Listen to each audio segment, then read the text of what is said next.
Hello mga kamendis! Magluluto tayo today ng ginataang kalabasa. Kukuha muna tayo sa ating mini garden na eggplant. Tsaka meron tayo ditong okra. Favorite to ng mga kids, especially yung ating kalabasa. Tadan! Ito yung mga nakuha nating gulay sa ating mini garden.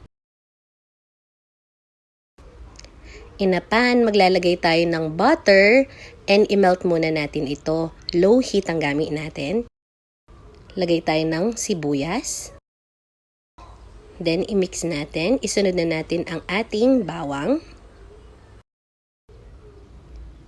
I-mix lang natin ang ating bawang at sibuyas at nang ito ay magisa, isusunod na natin ang ating nahiwang kalabasa. Sunod na rin natin ng sitaw.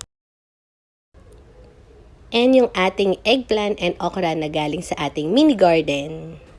I-mix-mix lang ang ating gulay. And maglagay na rin tayo ng paminta, asin. And i-mix lang natin para mag-combine yung mga pampalasang ating nilagay. Mag-add tayo ng tubig at pakuliin ng ating mga gulay. Maglagay na rin tayo dito ng dinurog na chicharon. Pakuluin, tsaka natin takpan.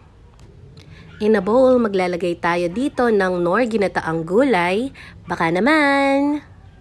Lagyan lang natin dito. Tsaka tayo mag-a-add ng water.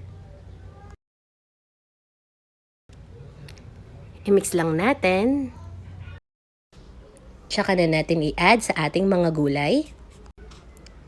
Takpan at hintayin lang maluto ang ating ginataang gulay. And that's it!